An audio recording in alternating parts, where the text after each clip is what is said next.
Okay, thank you very much. Hello and good morning, everyone. Okay, a little bit lemes, but it's okay because this is puasa, ya. Well, I am so happy and delighted to welcome everyone in this lecture hall today, and we're going to do another series of Sinarku, seminar dan kuliah umum by Microeconomics Dashboard. Okay, and today we are so lucky because we have Dr. Maria Garcia Reyes today to join with us, and we're going to discuss about one of her papers in crime reporting decisions and cost of crime. Before we begin to the paper, let me introduce you to Maria. Is it okay if I call you Maria? Okay. Well, Maria is a senior lecturer from the Department of Economics and Related Study in the University of York in the UK. And then she got her PhD in economics from University of York, Master of Science in Economics from University of York, and Bachelor of Arts in Economics from Technological Autonomous Institute of Mexico. And her research interests are in development, poverty, inequality, and also criminology, right? So that's very interesting. Okay, so without further ado, let me invite Maria to the stage. Please. Thank you very much. Please sit down. Okay. All right. So this is Maria's CV that I just read to you. Okay, before we begin, I will talk just a little bit about the topic of our seminar today. So the title of the paper is Crime Reporting Decision and the Cost of Crime. What is it about? It's actually, in short, it's about the cost of benefit in crime reporting from the perspective of the victims, yeah? We know that if you are a victim of crime, whatever crime it is, whether it's big or it is small, there are a lot that goes in your mind before you report that crime, yeah? You would think, what would happen to me if I report? Will there be people who intimidate me?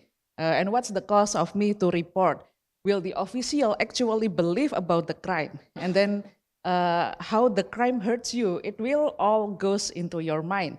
And then it's good that we can see it now from the economic perspective that will be spoken by Dr. Maria today. So without further ado, please enjoy the seminar and thank you very much. Okay, the floor is yours. Thank you very much. Selamat pagi.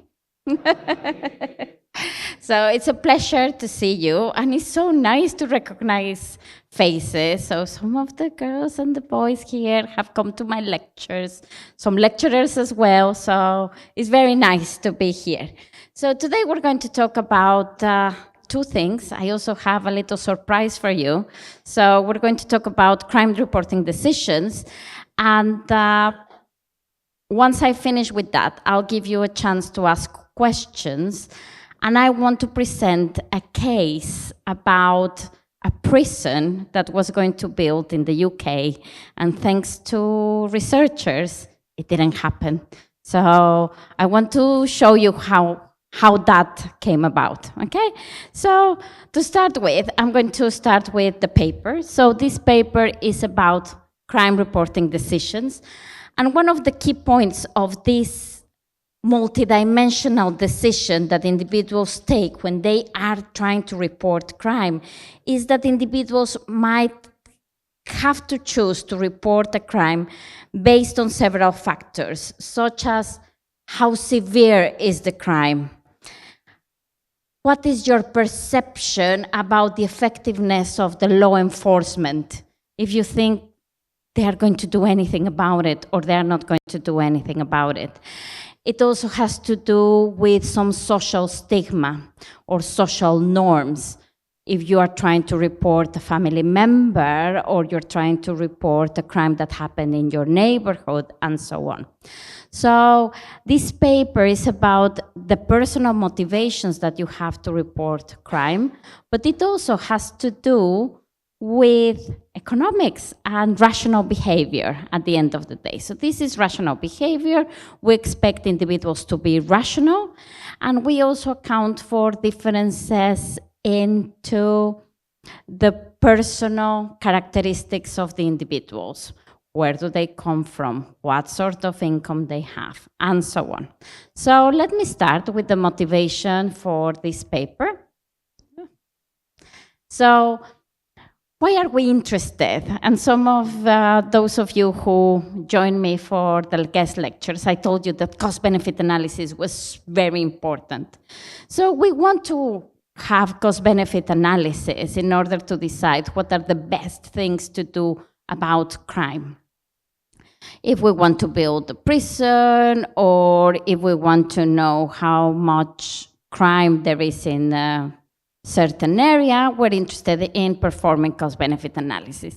And we said before, cost-benefit analysis depends on your pure cash flow accounting, your benefits and your costs, but it also depends on the opportunity cost. And the opportunity cost is the best second thing you would do. So all of you, your opportunity cost was staying at home and watching it on Zoom, but I'm super grateful that you decided not to, so thank you very much. So that's an opportunity cost. And we looked at the shadow prices and so on. So what are the cost dimensions? So on the one hand, we want to build the costs of crime, okay? We want to find out the social price of crime. Okay, so that's one aspect. And I spoke to some of you that are taking crime economics with PACRIM 1 about how we do that. But the other aspect is how much crime? What is this level of crime that happens in a society? And that's very difficult to find out, because if I've tried to find out what's the level of crime in Indonesia, well, as far as I know, we don't know, because nobody reports crime, apparently. Or that's what they told me. So the level of crime has to do with the fact that it exists. We know it exists, but we don't know the number, the real number, okay? And it also, we want to know that we want to separate or classify this by the type of crime. So the cost of crime of a homicide will be very different to the cost of crime of stealing a bike, correct? Very different costs. How much crime? Well, maybe you would not report that your bike was stolen, but probably you would report that there was a homicide, correct? So it all depends on the types of crime. So let's carry on. Oh.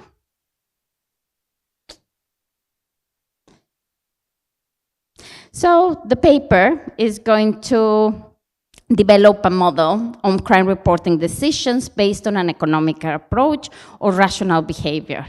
Another better way of saying it, we're going to build a game, okay? So game theory for those of you who liked it. So we're going to try to identify the principal costs and benefits of reporting a crime from the victim's perspective. So this is very much what Amanda told you, right? So this is what we're going to try to take into account. It also depends if there is insurance, okay? So if you are insured, and it also depends on the value and the monetary value of the crime, and depends on the fact that you might receive intimidation or there might be retaliation from the offender. So what we did, we used evidence from the British Crime Survey. Okay, the British Crime Survey is a large panel data that gathers information about crime, but it also records non-reported crime. Okay, so that's interesting because they ask a lot of people in the survey, have you been a victim of crime in the last 12 months? Imagine it's like unemployment. Have you been unemployed in the last 12 months? Have you been a victim of crime in the last 12 months? And if you have, then you declare it. Then you can say, have you reported it? Well, I didn't bother. Why you didn't bother? Because I didn't think it was worth it. And that's the kind of data that we analyze. Now, I know that this type of data does not exist in Indonesia. However, the fact that doesn't exist, the data, that doesn't mean that the facts are real, okay? So it's always better a bit of data and to acknowledge that we don't have it than not use it at all. So we use a comparison. We also use something that is called, so we use the British Crime Survey, but we also use an International Crime Victim Survey, okay? So this International Victim Survey talks about the victims and victimization. So how you are in fear of crime, why you don't report it, what are the issues associated with crime, what are the costs of crime. So they have data for 35 countries, so not so many, but it's useful. There is no data for Indonesia, I'm afraid, but there is data for Mexico, which is interesting, and I'll tell you why in a second, because the level of intimidation is quite high due to the drug cartels that are operating in Mexico. So it's going to make sense in a little while. So the paper develops this model of crime reporting based on an economic approach, so rational behavior. We try to identify all the costs and benefits from these surveys, and next one. And we try to compare victimization survey data with recorded crime data. So what happens? So most of the decisions politicians make, so you as economists, you give policy recommendations or you give some data to policymakers and they make decisions and they ask you how much crime. And the crime that you say is all the reported crime. But that's not all the crime that happens in a society. There is another one that is not reported. So we're going to try to find out that. So the numbers of crime reported by police do not represent a true or accurate measure of the real value of the underlying crime. Okay? So I use cost-benefit analysis to generate this hypothesis and see what is reporting behavior. And there are other papers that suggest that differences on reporting rely only on differences of socioeconomical differences, on the characteristics of the individuals. So if you are very educated, you're going to report crime. If you're not very educated, you don't report crime. So it also depends on your income. It depends on your gender. So we think that affects reporting, but that we think there is more than that. So the volume of crime reported to the police is a product of a process of various agents with different incentives. So here I'm going to present you the players of this game. So which agents are involved in a crime? So let's think about it. So it would be probably the victim, yes, the offender or offenders, correct?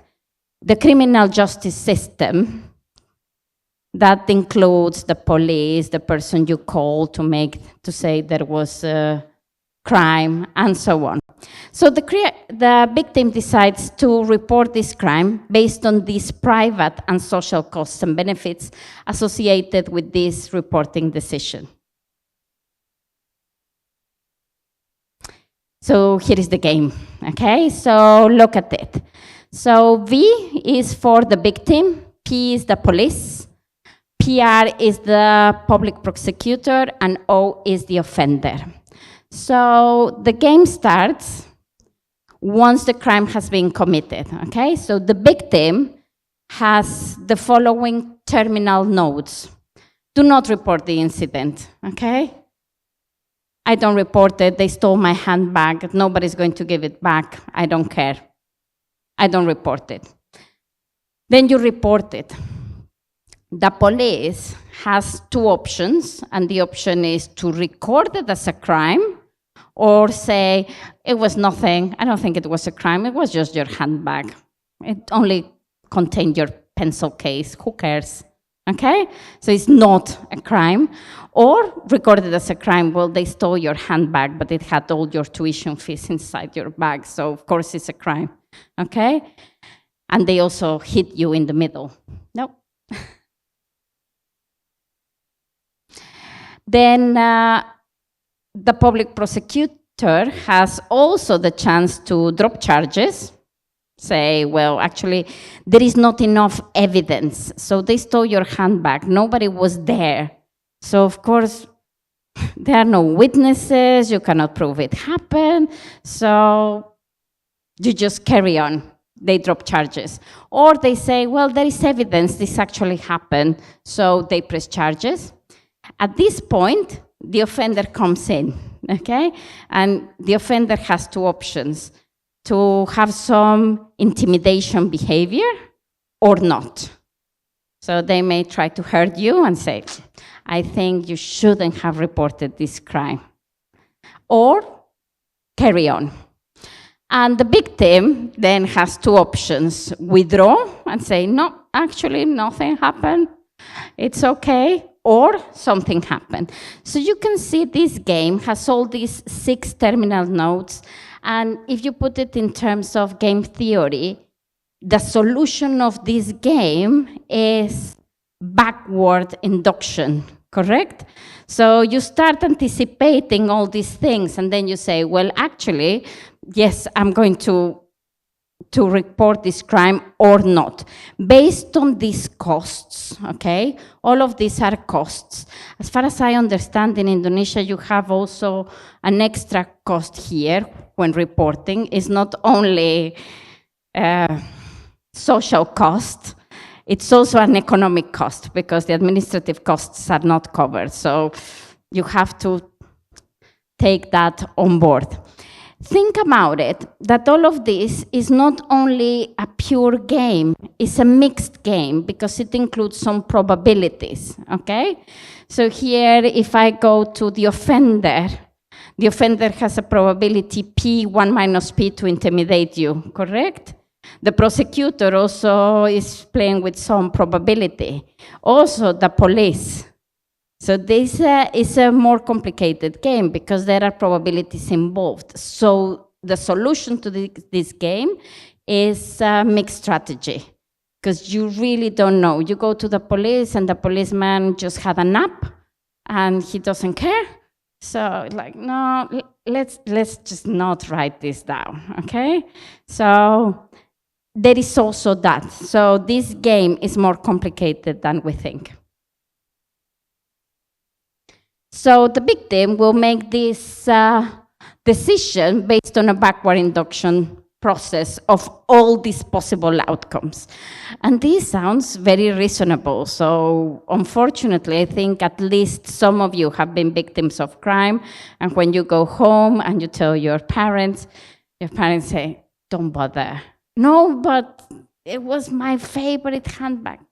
Don't bother. Okay, so this solution goes like this. So what are the private costs of the victim? So the time and effort to assemble all the evidence and to contact the police. In the case of Indonesia, the money that you have to pay for the administrative costs. It can also have to do socially with a personal weakness. So you might think that you were victim of a crime because it was poor judgment on your behalf. You walk through a dark alley when you shouldn't have. So you feel there is guilt. So you're thinking, well, actually, I was a little bit silly by leaving my handbag in my room with not locking the door, for example, okay? So this is also a cost. There is also a cost of self-incrimination. You might be in a position in violent crime where you also provoke this to happen. So there is self-incrimination. There is also social stigma, and that has to do with reporting family members or friends or neighbors in a community. You might also have to include retaliation and intimidation, plus the opportunity cost of reporting, and that's a little bit more mundane, correct? It's like I have to go to the police station and take a taxi and so on. So that's it. The benefits. So there are some benefits in actually reporting the crime. So intrinsic benefits, the retribution, okay? I'm going to start with the retribution. So they pay you back what you lost, and that's a good thing. Or they validate that actually this happened to you. So validation is the retribution. Solidarity effect is a good effect, and it works very much in collective societies such as Indonesia, Mexico, and so on. Not so much in the UK or the US, but this solidarity effect. If you report a crime in your community, and you might encourage other people to report the crime. So more people start reporting these sort of crimes, and that is a solidarity effect, which in turn will make incapacitation of the offenders. The offenders will decide not to carry on in this area, okay? So the more solidarity there is in a community, the more incapacitation there is. There are also extrinsic benefits such that your insurance claim, if you were insured, you're going to get back part of your money minus your prime and the recovery of whatever you lost. Yep. The size of the effects is going to depend, and this is the size of the effect, depends on the victim's characteristic, okay? That means your income, your gender, your level of education, the opportunity cost of your time, the value of the property, the suffering, okay, and the geography. Yep. So in this model of crime and reporting decisions, there are several payoffs and cost and benefits. So I'm going to, here are the names. So INS stands for insurance, COMP for compensation, CR is the cost of a victim to report the offense. In this case, it's very easy in Indonesia because it's the economic cost, the administrative costs. CI is the losses of the victim resulting from intimidation. F1 is the financial penalty of or equivalent imposed on the offender in the case it goes to court. F2 is the financial penalty if they get caught for intimidating the offender. And we use just one probability, the probability of conviction if there is intimidation. Intimidation aggravates the offense type, correct? Yep. So if I had to balance out these costs and benefit, I have the following table. So for the first, well, let's go for the last one, okay? Where I don't report, there are no costs or benefits, correct? If the incident remains unrecorded, if I go to the police, but the police is a bit lazy and decides not to take into account, then it will be, for me, the cost of reporting, taking the taxi, taking the time to go and report the crime that is never going to be recorded. If the charges are dropped, is my insurance minus the cost of reporting. If there is a regular hearing, no.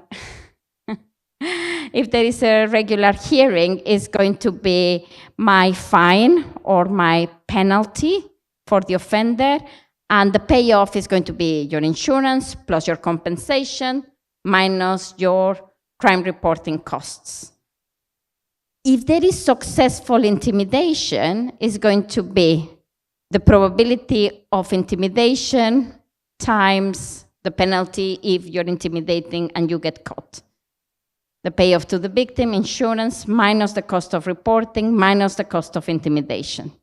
And if if the intimidation is unsuccessful, you have F1 minus PF2, and the victim has the best payoff is your insurance plus your compensation, minus your cost of reporting, minus the cost of insurance. So that's all the payoffs that we have in the game. So the victim has to make a guess about how long and onerous the reporting process is, and how likely and effective the detection work from the police is going to be.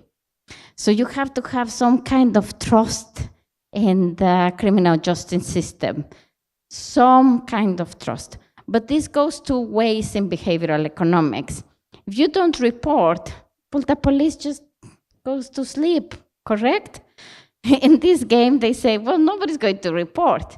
However, if you start putting pressure by reporting to the police, this behavior will have to change eventually. So we decided to take burglary as the offense type to analyze. And I'll show you why we took burglary, because burglary is a good crime. Well, it's not a good crime. It's, from an economic perspective, is easier because there is monetary value associated with things. So there is a reporting threshold, okay? So with probability of the police recovering your stolen item, which probably in some countries like yours and mine is 0, but let's assume it's positive, even if small, 0.1, let's say, times the total costs for a crime committed. That should be greater than the average wage rate and the length of time that you believe the reporting will take. Because you don't want to waste time either, because wasting time is wasting hours of work and so on. So this is the type of distribution that we have. Notice that it's not like normal. It's like a log normal or a chi-square, something like that. So there are more crimes that are not reported than they are. That's why it's important to understand the underlying rate of crime, because we know there are more of those that are not reported, okay? And this threshold depends on the size of the loss. That's the reservation. That is your reservation I. You won't go to the police unless you believe that you're going to get some recovery, and that recovery is going to be greater than the losses that you incur by going to the police. This point will vary across individuals depending on their income, correct? So you don't expect someone that has a low wage to actually go and report. However, the opportunity cost of those that are completely destituted is 0. So if you have nothing to lose, you have nothing to lose. You can waste your time and go. What about the rich? What about the very rich ones? Too much of a hassle? Too much of a hassle. Can you see that a lot of these responsibilities rely very much on the middle class? Yeah? Okay. So we carry on. So one of the important implications of this is if I have the distribution of the non-reported really wide, and then I have the reported a little bit like a normal distribution, they cross, and what I catch is the tail, okay? So that's what I think, that's the level of crime that exists in Indonesia or in Mexico or in the UK, which is a lie because there is a lot more, okay? If that's the recorded, that means that the counterpart is even bigger. And reporting depends specifically on the size of the loss, okay? Monetary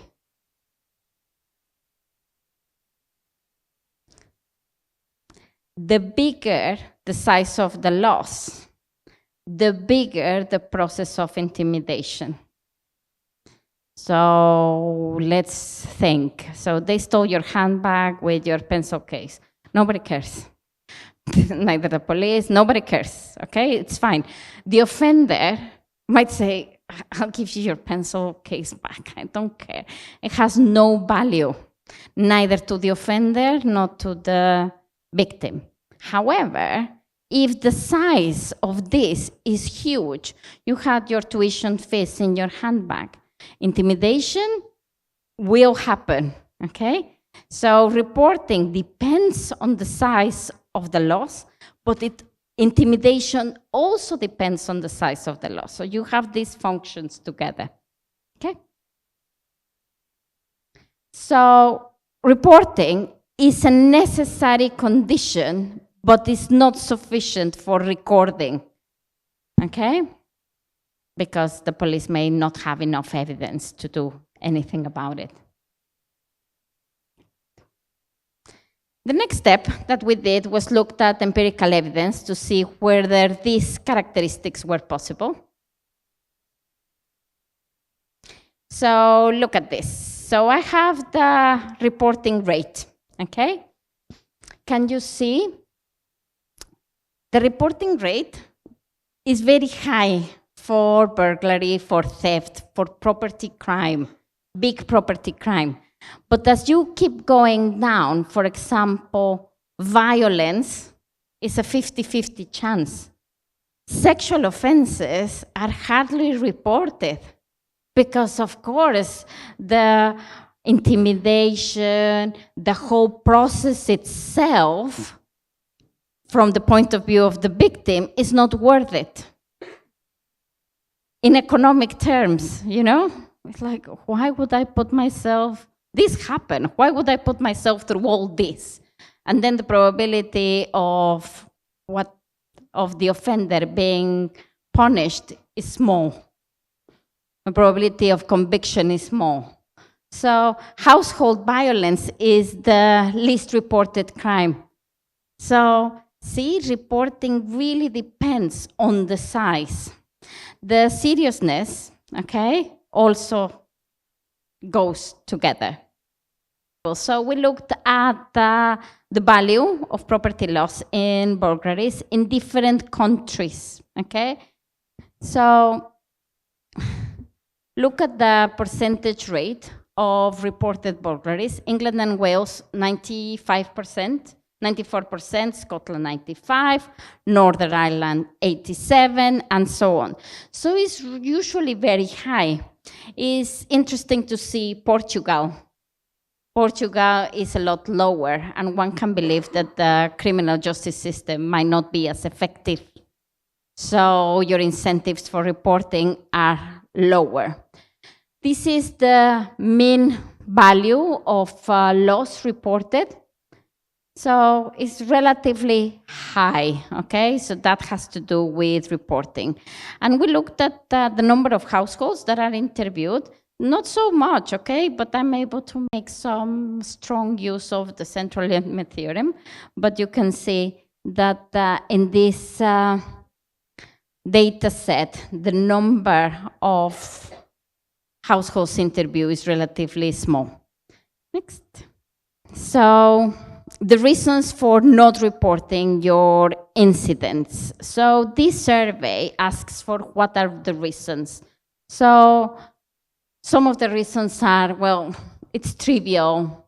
The police would not do or could not do anything. I will deal with it myself. It's inconvenient to report. I reported it to my neighborhood watch. Common occurrence, fear of intimidation. So at the top is like you don't believe a lot in the justice system because you think they're not going to be able to do anything, so I'm not going to report. So these are the type of responses that we get. Yep.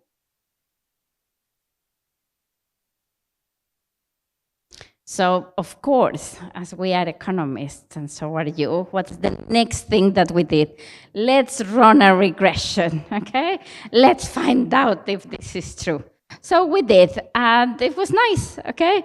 So I have reported incident, yes or no.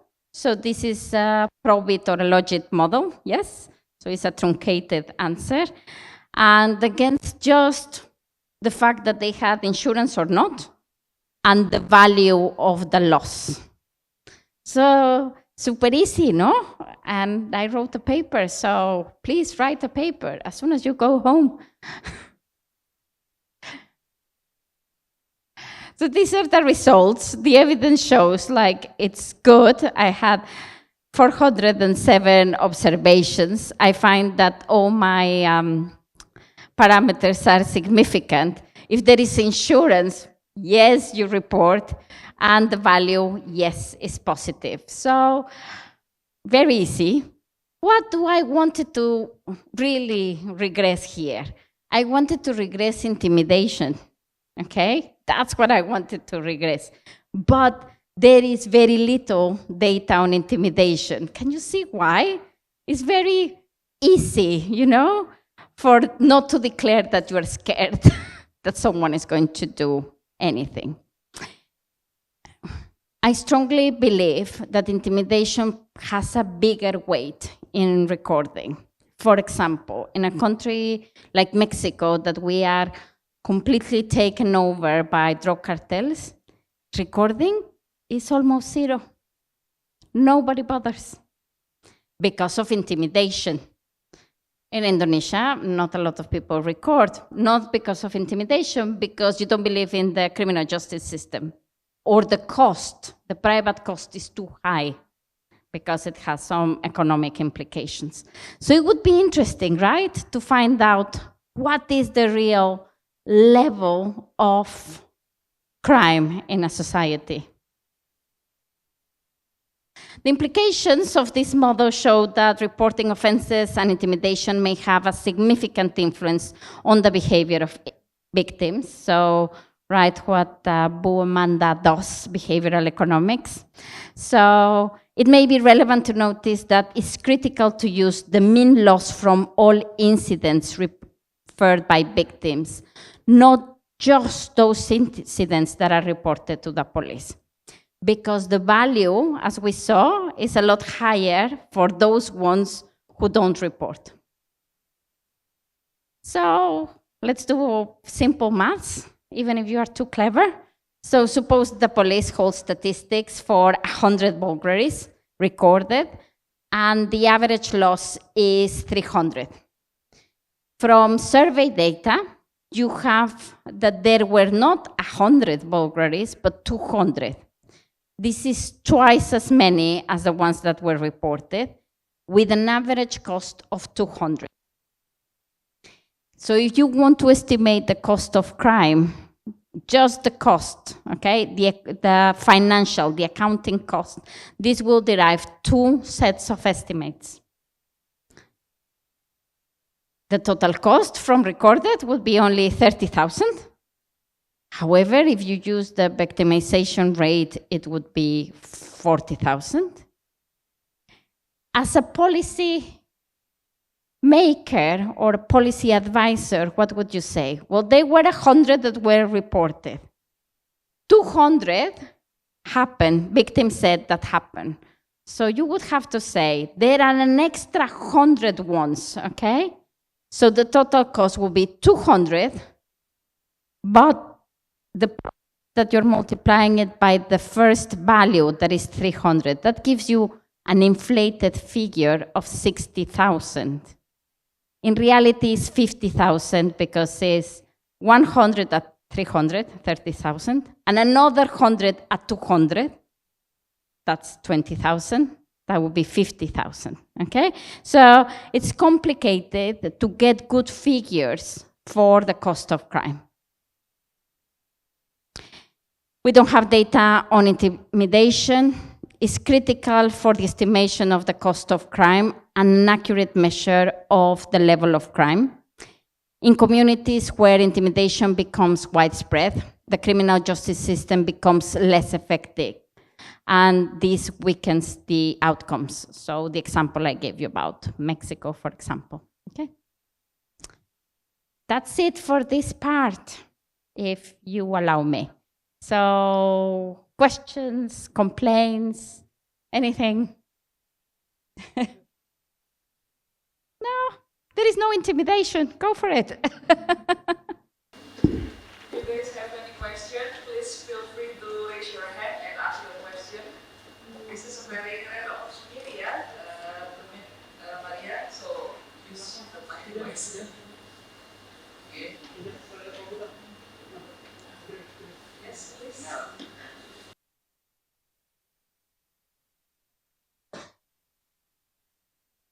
Thank you, Maria. This is interesting topic. I have question related with the equations. You use micro survey data at a household level, and I see that you have two dependent variables. And do you have some control variables at the household level, but you do not show in this slide? If yes, could you please just mention? Of course, we wanted to add more variables, so probably about the characteristics of the household and income level, and they were not matched. So this is more like individual data. They're about the victim in the household who reported the crime. So we couldn't match exactly what was happening. So yes, we would have liked to do that, but no, it was not possible. And is it a cross-section data or is it a panel data that you Cross-sectional. Cross-sectional data, so only a year? Yes, but you can make a time series because the ICVS and the British Crime Survey report yearly. Okay. Because I'm thinking that should we control with the variation of regional policies, something like that? Exactly. So you could see changes. If there is a policy that actually increases reporting, you could see the effectiveness of that. Definitely. Yep. Okay. Thank you. No problem.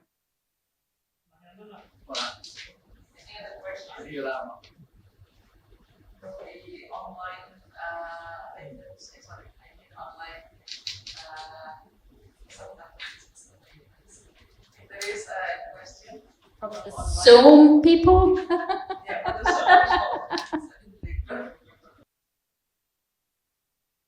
Thank you, Maria. This very interesting session. First question is related to any question. You do cross section, right? And then we know that the countries, the countries that you include somehow there are a big variety on. It's not the country. Is cross-sectional just about the UK? Oh, I thought. Yes, I didn't. You mentioned about it's not a pool. It's not a panel data pooled. Oh, so okay, I okay. used the victimization rate from the ICBS. Okay. But the data for insurance and value comes from the British Crime Survey. So Okay. just for the UK. Oh, I thought because you. But you can do I panel. guess, yeah, you can do panel. Yes. But then you have the different institutions that might True. complicate your. True. Okay. The next question is, you mentioned about the witness, right? That will influence the probability of whether the what did you say the winning of the the cases for the victim that got the payment because of the availability of the witness, and then maybe it will be complicated if you have to pay for the witness and that kind of situation. Yes, so the probability that we include was just of intimidation, but as I said at the beginning, there is a probability at every node of the game. Like the probability of the prosecutor is to record it, to make a case or not make a case. That's a probability of how good is the justice system. But you have another probability of how good is the policeman in the street, the one that you go when you say there was a crime, and so on. So yes, there are probabilities that are adding up into this mixed strategy game. One more thing. And so the quality of the police assumed to be uniform, right? Otherwise, yeah, Yes. different section might be have Yes. different probability for that. Yeah. Correct. Correct. Thank you. Thank you.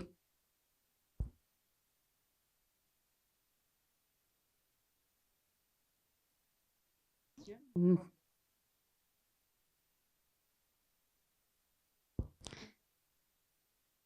On Zoom. So you read the question and I try to answer. One. Okay, thank you. So these are some questions from the online. Number one, how about the gender, age, and years of schooling influence the criminal behavior according to the economic approach? Definitely. So we believe that it's part of it. But most of the papers on this area are saying that it only depends on demographic characteristics. And we're saying that it depends, it's a general model of behavior, and of course it's influenced by these characteristics. All right, check. And then question number two, how is the inequality leads on dependence on low awareness in obeying rule of law in the society? That's a big question, but inequality and poverty are factors of crime, but they are not everything, okay? Because otherwise, in every poor society, it would be depleted with crime. It has to do also with human behavior and criminal behavior has to do with higher discounted rates. So normal people in general, like you, me, and everybody else here, we have a low discount rate. So we can consume tomorrow rather than today. But criminals have a very high discount rate. They prefer to consume today, always today. So it does have to do with factors such as inequality and poverty, but that's not the only thing. Inequality and poverty does not imply that there is that we don't respect the law. It happens at all income levels. There are rich people who commit crime. There are poor people that commit crime.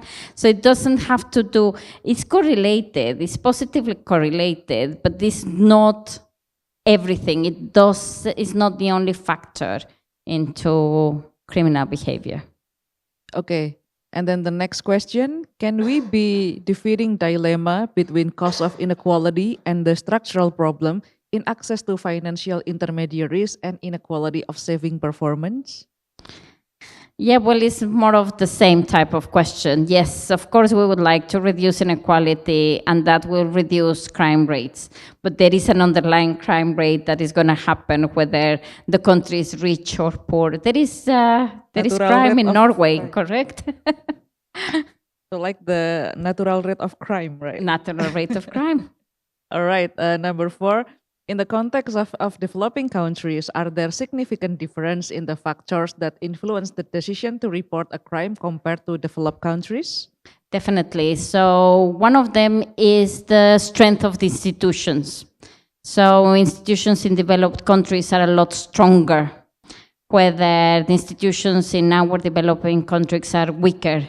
So this idea that you don't report because you don't believe in the criminal justice system is higher here and in Mexico and in Brazil than it could be in the US or in France or in Germany, for example.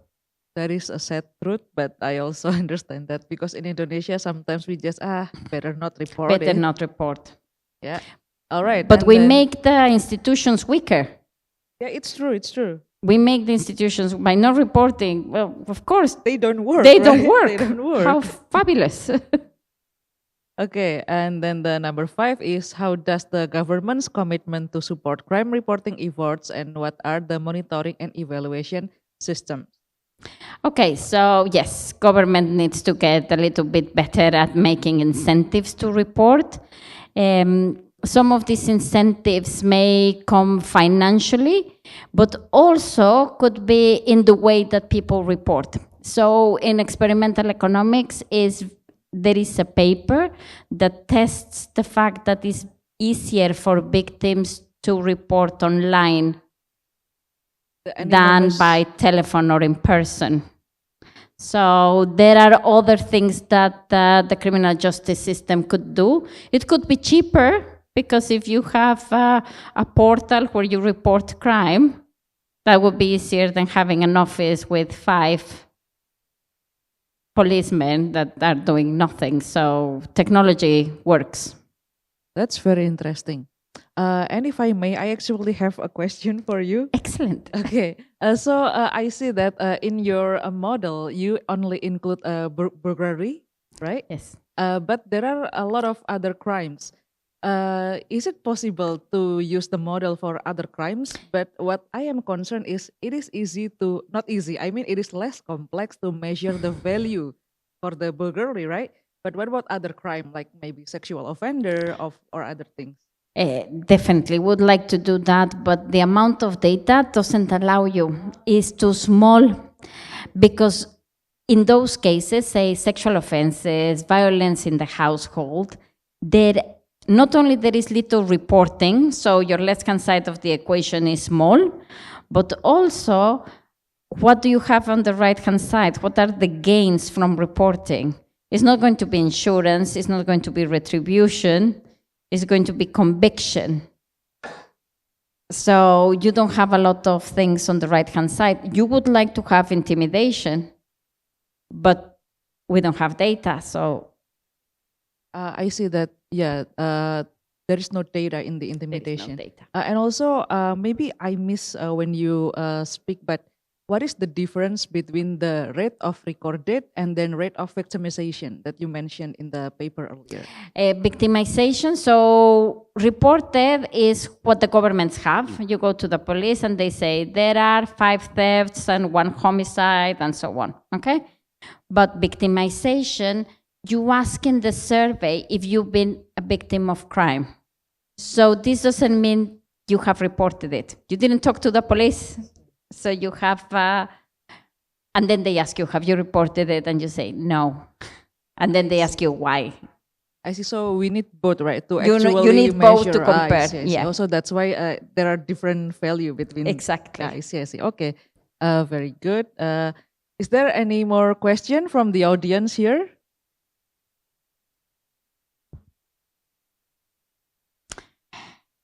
Give me another time. I want to please. present you this. So can you go to my presentation, please? Let me explain you a little case that we have in the UK, so that you know that you're not alone and you're not comparing like developed countries with developing. Same things happen. So I want to show you, I was involved in the evaluation of a new prison. Actually, not in the evaluation. So the government decided that they were going to do they were going to create a new prison, okay? Huge, in a rural area.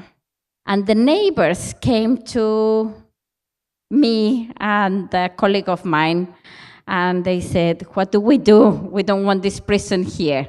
So we responded to the Ministry of Justice in 2018, 2019, and they didn't build the jail. So I'm delighted with that. So let me show you. So this prison is called Full Sutton, okay? Full Sutton is a prison of 500 inmates. This is a high security prison, okay? So it's category A and B. So high, lovely people, 500 lovely people in this prison. This is the prison as it is, okay? 500 inmates, just that. Then they have made a plan to make it for 1,500, category A, B, and C. So complicated, because you have high security inmates, and then you have other inmates that didn't commit such terrible offenses. So that means that the building has to be basically reconstructed, because it's increasing in 3 times the size. So can you go the slide before that? So this new prison, the MOJ said that they were going to have 720 staff would be needed, okay, of whom 400, around 400 would be recruited locally. Now let me tell you, the size of this town, so forget about Indonesia, go back to the UK, okay, the UK is tiny, altogether 60 million. And in this rural area, Full Soton is the size, it has 1,000 people, okay? It's smaller than UGM. Yes, small. So suddenly, from 500 inmates in this high security prison, they wanted to have 1,500 people, okay? That would require a lot of people to look after them, you know? From cooks to cleaners to everything that the prison needs. So they would need 720 staff, and they said that 400 will come from town, from this little village, locally. Doesn't make sense, correct? Because among these people, there are children, elderly, and people who are not working, and so on. So the flow of public spending that would result from the construction and the operational phase of this new prison would trigger induced spending. So that's what the Ministry of Justice said. Oh, there is going to be more economic activity in this tiny little town. So they based this analysis on something that is called the Carney-Green Report. The Carney-Green Report is the report on cost-benefit analysis that was made to build this prison. They decided that they were going to base their estimations on the Peter Bauer report, that is another report that was commissioned by the Ministry of Justice. But that's completely incorrect, because in England we have something that we called the Green Book. And the Green Book is cost-benefit analysis for projects built by the government. So there is an outline of the costs and the benefits that you should include, and that's what they should have used, okay? So, next one. So, it doesn't mention, one of the issues that we notice is that it doesn't mention economic environment, okay? So one of the things it doesn't mention environment, it fails to discuss the potential burdens on an overstretched public service area, such as education, health services, because the guards of the prisons are going to need houses living around, they're going to need schools, they're going to need health services, police, waste removal, water, sewage provision. So we did a little critical appraisal of this. It also says that they need the prison because there are more inmates that need accommodation. So they were going to make it from a size, from category A, B to A, B, and C. But we're going to see that's not possible. So there is little on rural prisons. And I'm going to tell you something that is going to surprise you. One of the surprises is that some of the prisons in the UK are privately run. Okay? Remember that we saw this in health economics in the class, how to introduce a level of competition to make this monopoly work better. This is one way. So they bid prisons and they do it privately. This in particular, or this one in particular, no, it's not a private prison, it's run and built by the government, okay? So there are these tables that were estimated by the Ministry of Justice, and they have these different types of prisons. So the first one is in London, the second one is in rural Nottinghamshire, the third one is in Manchester, and the fourth one is in Peterborough. So there are these 4 cases of prisons, and they estimated the amount of people that they would need to run a prison. So if you look at the last row, you can see that a rural prison will need 14 members of staff per 100 prisoners, okay? In a rural setting. In London, you need 35 people per 100, correct? So urban and rural settings are different. This Wotton is the only rural counterpart that we could find, okay? In average, you need about 30 people, but however, we're going to take the very low estimate. We wanted to be as conservative as possible and use these 14 people. Next slide. So the application, okay, said that they would need 300 to 432, because in 2017 they applied and they said we want to increase it by 1,000, and then they said we want to increase it by 1,200. So this is the number of possible people that you needed to have in the prison.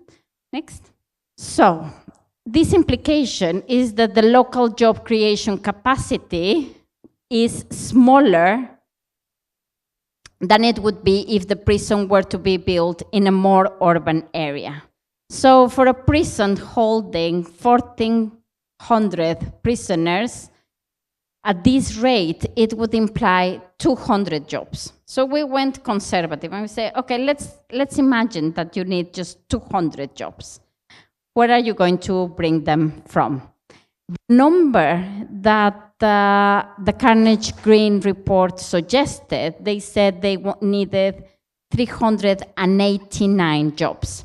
This is political, okay? Because they are saying, yes, we want to build this prison because it's going to create almost 400 jobs, okay? So if that is the case, where are the jobs going to come from? Where are the people going to live? And according to our estimates, they needed a lot less, so the impact on employment was smaller. Okay, so the number needs to be revised downwards. Next slide. So then we also looked at the spending impact, okay? So they also said that there was going to be public spending, because of course these prisoners require visits, and they come and visit the prison, maybe with the family, making a day out, and they buy a coffee, they have lunch, so on, so on. So there was going to be a spending impact. The scale of this induced spending and where is directed is less than they anticipated. Next slide. Especially because of the location. So in Full Sutton, there is not even one single restaurant. So the impact that is going to have on the local economy is going to be small. Maybe people are going to open restaurants for the family of prisoners to come. I don't know if that's a positive incentive or not. So this is the estimates that they had, okay? So for the top row is the prison that we took in rural Nottinghamshire, Wotton, and it says that direct income is going to be at a rate of 1.54.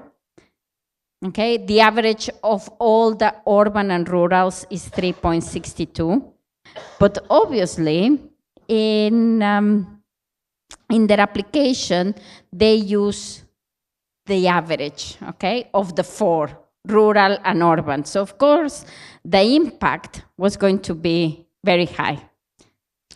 So this direct procurement by the new prison might involve some local suppliers, but the scale and the type of items required will often involve transactions that are outside the area. So some of the spending by prison staff will be local, but most of it will come from different areas. Pocklington, which is close by, is about 3 miles from Full Sutton, York, Leeds, Hull.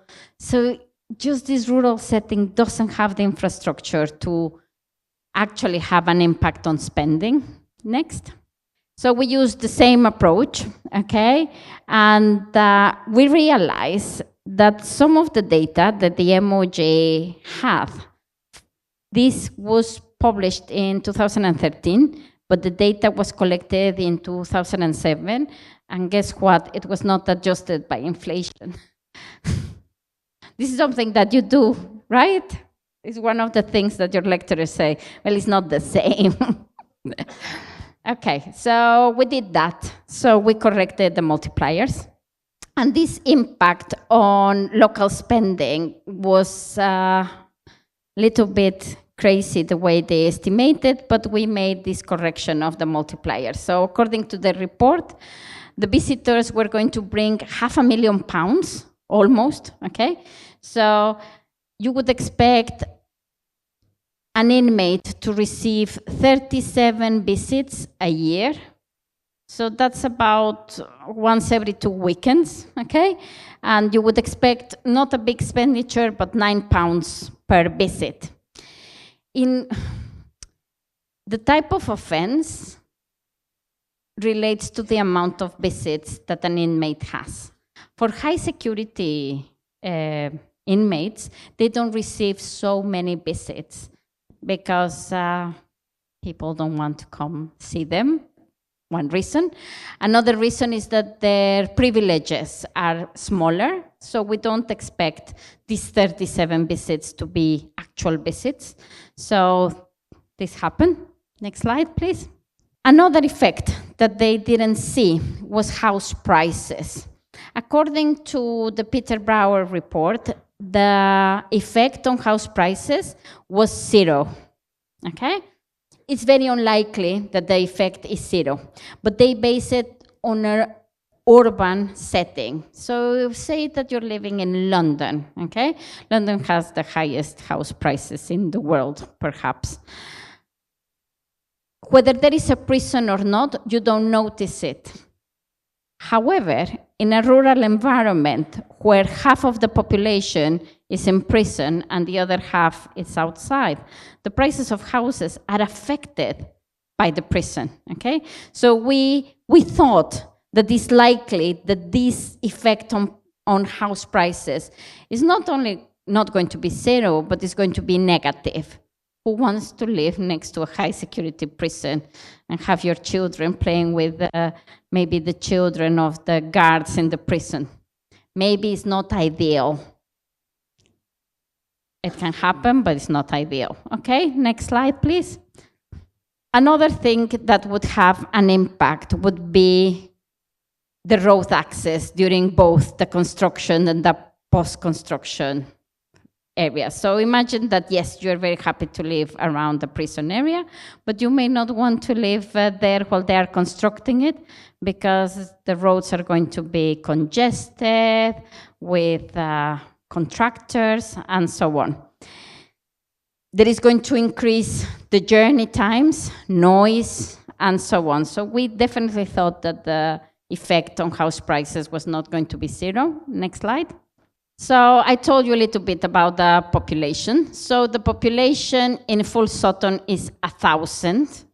So the implication is that this relatively low population density is likely to be perceptible negative effect on the residents of the area with the immediate vicinity of the new prison.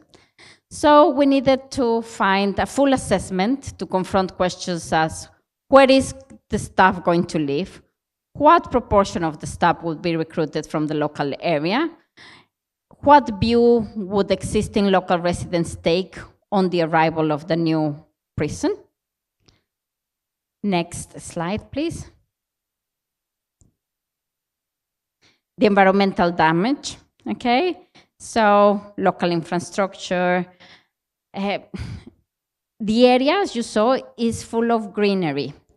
The Green Book says that most prisons have to be built in brownfield.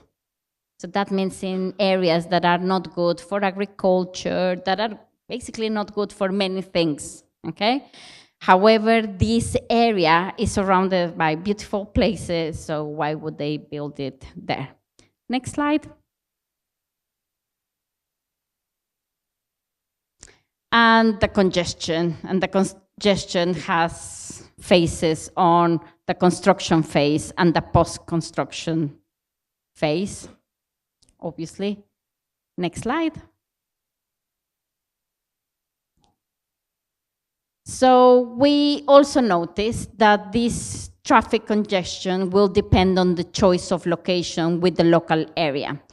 We suggested other towns, such as Goul, with better access to roads, okay? So Full Sutton has two small connections, the A166 and 1079, and they are dual or single carriageways. So they're small, okay? Whether a motorway has 6x6 or 8x8. So you need better infrastructure. There are no trains to Full Sutton, so how do you expect all these visits to come? They will have to come to York, that is about 12 miles away, and then take a bus, making it all more expensive. Next slide, please.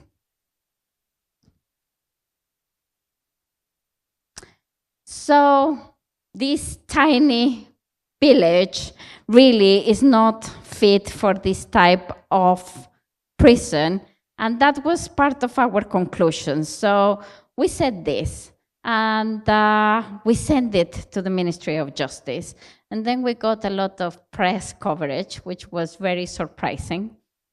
And the Ministry of Justice decided to ask us to recalculate impact on employment and on spending. They didn't care too much about all the things that we said about the houses and this and that, but they asked us to recalculate housing and spending, and then they decided not to build the prison or to extend it. So that was good, lucky me. So it was a nice ending story. I don't want to bore you with the details, but that's a story of prison. And see how this happens in a developed country, and you think these stories only belong to us from developing countries. That these kind of decisions cannot possibly exist. Well, they do. We're all humans, you know? And one of the importance of education is that, so that we all know what's happening and that we can come across and say, this is wrong because of this and this and this other reason, okay? So I suppose I will leave it there. If you have any questions regarding this or the first part of the presentation, let me know. I'll be happy to try to elaborate on this. Thank you. Thank you very much. It's a surprise session. So that's interesting. Before I read the question from the Zoom chat box, I will give opportunity to the audience here. If you guys have any question, please raise your hand. Please, Mbak Kisha and Mas Valen. Okay.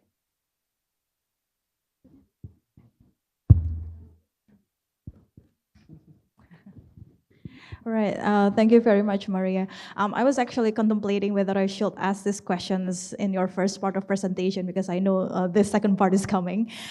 So yeah, this is very interesting because in my morning class, we just actually discussed about the social cost and social benefit of a provision of some kind of human capital infrastructure in terms of education. And I would say this is also something that also relates to human capital instead of education, but it's like correctional institution correcting not fully education, but educating those prisoners. But it then strikes to me that based on the case of Full Sutton, where it seems to be like the decision for not building the prisoners is more about the social cost of having new prisons seems to be higher than the social benefits in terms of the cost of environmental compared to the benefit of employment or housing prices, also the social cost. But relating to your first part of presentation, because for me is that, well, yeah, it seems to be the cost or social cost of having prisons in our neighborhood could be so big such that it kind of overpower the social benefit of correcting those prisoners, where I mean these institutions are needed to correct the prisoners. But yeah, we've seen the social cost, and then but if that the social cost is too big, then the institutionals like the police or maybe like the Ministry of Justice will then decide, you know what, we don't have to spend much resources, especially for the petty crimes, for example, because I mean it's just too much of the social cost because we have, our resources does not really fully compensate with the benefit. But then for the victims, it then kind of a signal that it weakens the institutions itself. Like, why should I bother reporting that I've been harassed, for example? It's actually a big crime, but then there's not enough prisons. And I know that, maybe by reading the newspapers, especially in the developing countries where the number of prisons are less than the number of prisoners. So there's overpopulation of overpopulation of prisoners. So I think my questions or the thing that I kind of wondering, so whether these decisions in terms of the social cost and benefit will have some kind of indirect effects or correlation to the decisions of the victims to report their, the crimes that they experience. Great question. Thank you very much. So we didn't say we didn't want this prison to be built. We said we didn't want it to be built there. Okay, so that's why we said, what about Goal? What about other areas? Okay, so it's not about, it's the suitability of the place. So that was one of the issues. Yes, there is positive correlation between whether you report a crime and you know there is going to be conviction, and that conviction is going to happen in prison. However, I have a little story to tell you. In Sweden, the prison population is extremely small in comparison with other developed countries, such as Germany, France, and so on. But the amount of people who are in mental health institutions is very high. So the society has decided to treat criminals as illness rather than intent of crime. Okay? Funnily enough, reporting is very high. There is a strong solidarity towards offenders, trying to reincorporate them into the society. Obviously, there are some crimes that do require convictions, such as sexual offenders, homicide, such as that, or violence against the person. But other types of crime are treated like mental health issues.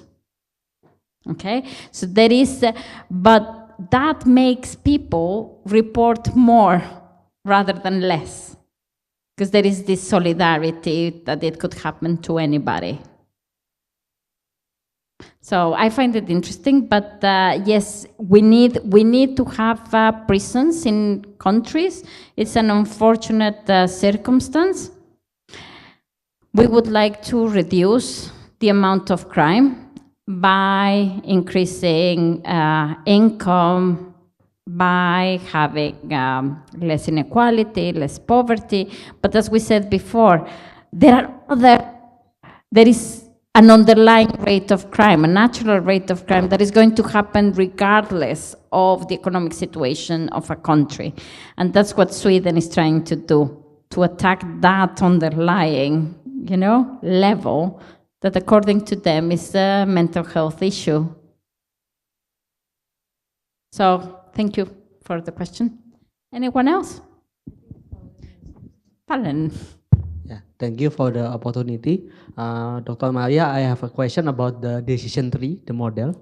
Yes, suppose that we are a victim. For example, a thief takes my bag, of course I will suffer a loss, like my items or my tuition fees. Yeah, I'm just curious about the model. Why in the model when the victim not reporting or the treatment seeks, the victim's payoff is 0 instead of the value of the lost item. Sorry, again, so the victim doesn't report? Yes, yeah, there doesn't report.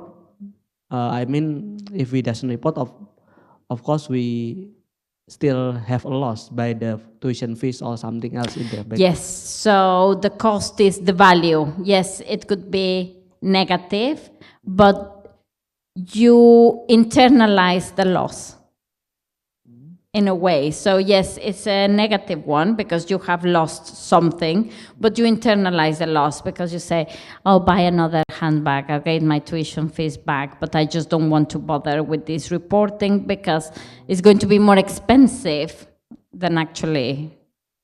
Oh, I see. Because I think it's okay if loss like that? Or? Yes. Well, that's what we assume in the model. Oh, okay. Sorry. And the second question is about the table 2.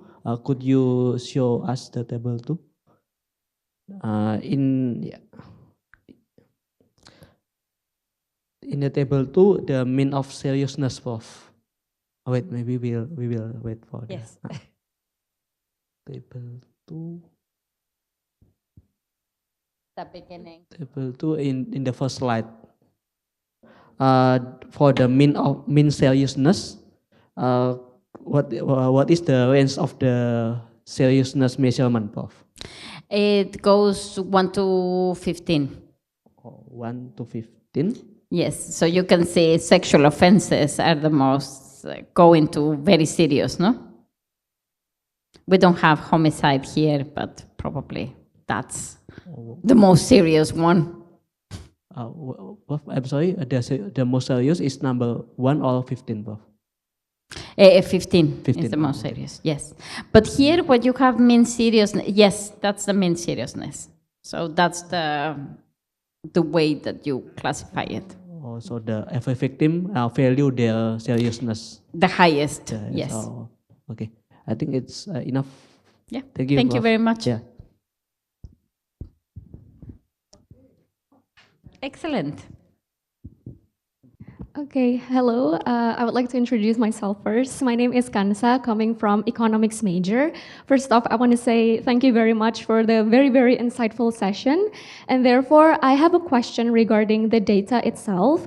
My question is, how does the reporting rate for different types of crimes vary, and what factors may influence a victim's decision to report certain types of crimes more than the others? And I think that's all. Thank you. Thank you very much for your question. So yes, so reporting depends a lot on the value of the loss. So that's why reporting on property crime is higher than reporting sexual offenses. So the seriousness of the offense has not a lot to do with reporting, more what you can get out of it. So think about property theft. Maybe you expect some retribution, so things to come back to you. So the things that you lost to come back to you. However, in violence, household violence or sexual offenses, your retribution is validation, the recognition that it happened. But there is not a lot more that could come from it. There comes a small level of satisfaction, of conviction, but it's not guaranteed. So that's why people do not report it. So yes, hopefully that sorts your question. That's kind of harsh because I mean, for the sexual offender, It's for the terrible. victim, it's very disturbing, right? Even though if we talking about the materialistic value, it's like we cannot measure that, right? Exactly, and it's how would you incentivize reporting of sexual offenses, for example, if you know that you cannot give value? One of the incentives is the fact that there is conviction. If conviction rates are increasing in a certain area of sexual offenses, women or men will feel more willing to report the crime because you think, actually, yes, the institutions are doing something when this happens. Or household violence. Household violence has a lot of issues because not only you have very little retribution from the fact that you report it, but also it changes the whole family structure, which you might not want to do, so it's complicated. That's actually where the justice system should work, right? Should for work. the victim. Yeah, okay, that's interesting. Okay, maybe now I will read the question from the audience from Zoom. So the question number 1 is, are there data about the happiness level of the victims? Yes, there is. So there are psychometric tests that all the prisoners undergo. So we do that to measure if there is if they are recovering from whatever happens. Now, what tends to happen with this data is that it stays the same or it goes down, okay? Because obviously, loss of freedom, instead of increasing your level of happiness, it decreases it. I was involved in an intervention for private prisons where they included the use of iPads in the prison. So they had a couple of iPads in the canteen, and prisoners could get in touch on Facebook or on social media or these sort of things. And that increased the level of happiness, but also it gave them the illusion of freedom. So that was good for the purpose of the intervention. So they felt happier and they felt that they wanted to do well to be able to go back and be part of the society, but it included a lot of issues because if you have an inmate with access to Facebook, That's very weird. That's very weird. so it had to have a lot of firewalls here and there and what have you. But yes, it helped. I mean, if I were to put in prison, but they give me social media, I would just kind of, yeah, I'm fine. I'm just playing social no, media. it was some privileges. So it I was see, not I like see. everybody would have like an iPad. There was a couple of iPads in the canteen. I They see, had I to see. queue. You could go there. If you didn't behave well, you don't have access to social So there is media. an incentive, right? There to are do it. I incentives see, of I see. freedom, yeah. Yeah, that kind of makes sense. All right, and the question number 2 is, would you consider the victim's degree of religiosity to the decision of reporting a crime? Because in most religion I know, they teach us about letting go or to avoid having strong feelings or possession in the first place. How does this value affect the victim's behavior, or does it depend on the value of the item they lost? Or if it does, then do you think a religious victim's level of tolerance to a crime is higher than those who are less religious? That's very interesting. It's very interesting, but again, it's demographics, no? So being religious is the same as being a woman or a man or having certain income or level of education. Yes, it probably plays a factor on whether you report it or not. Now, whether some religions tell you to let go or not let go, maybe it's not about the retribution that you get from reporting a crime. It's about making the institution stronger. Because whether you get it back or not. That's irrelevant, and that's a good attitude. Say, well, it doesn't matter if I'm going to get anything back, but reporting is right. It's a very deontological way of being. Right is right, bad is bad. You report it, whether they go to prison or not, that's irrelevant, but you're making the institution stronger. I see, interesting. All right, that's all the question from Zoom, right? And then, do we still have time for more question? Yes, okay. Audience, do you have any more question?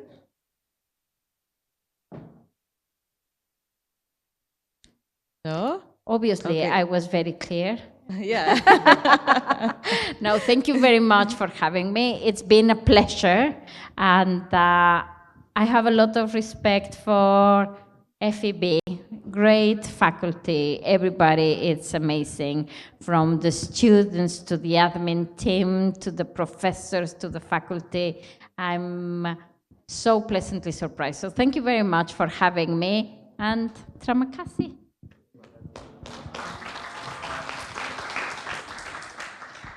Okay, so that's all the seminar. Thank you very much for Maria. It was a very fruitful discussion. And then because this is the end of the session, I will give the time back to the MC. Thank you.